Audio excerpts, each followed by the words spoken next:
Now, one of the first things that we have to talk about then is this whole question about that which is natural or that which is supernatural.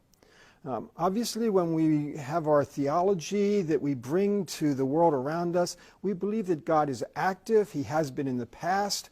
God is responsible for all of origins and all of creation, all of the sustaining of the world. That's what God does. Yet, at the same time, scientists are trying to understand the same world with a cause and effect understanding. Now I'm not a scientist, and I don't pretend to be able to talk about science and what they do, except in the most general terms. But that's kind of the level of investigation that's involved. Cause and effect that can be explained by natural laws and those kinds of ideas. So, the question of what is natural, that is cause and effect, natural laws, what is supernatural? What's God involved in? And sometimes when we get thinking about that question today, we think in terms of, let's say, a pie. And we've got this pie, which let's call it the origins pie. And that pie we have sliced up into pieces, all the different aspects of origins.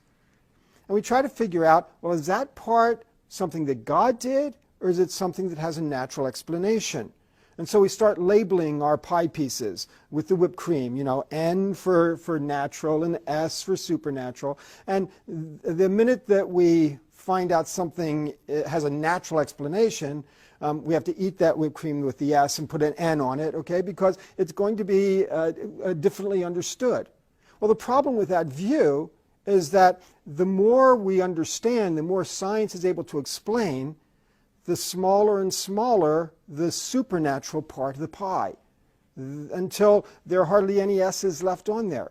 And that feels like God is being diminished and reduced. Okay? Now, the problem with that viewpoint is the dessert. We've got the wrong dessert here.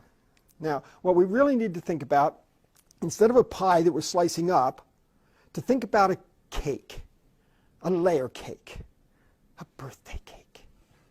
And in that cake, we can think about the lower level as representing the natural world with natural explanations, laws that help us to understand and explain things, and that can be understood and investigated by scientists. The top layer of the cake is what God is doing. That top layer of the cake covers everything on the bottom layer. No matter what science discovers or explains, that doesn't reduce God's role in it. Whatever happens in this world, or in the origins of this world, is something God is doing. Whether natural explanations exist or not doesn't affect the matter. Actually, in the ancient world, they only thought of cause and effect in personal terms. That is, either people or gods. Okay, those are the only categories of cause and effect. They had no such category as natural cause and effect. And so in the Bible, they're going to attribute it all to either people or God. The fact that they attribute something to God doesn't mean that we're out of bounds to look for a natural explanation. Now, some things I don't expect we would ever find a natural explanation. The resurrection, the incarnation, okay, but other things we may. And if we do, that's all right. If some of the plagues could be explained by natural cause and effect, that's okay. God was doing it anyway. Okay, so we have to understand the categories and how we work with the categories.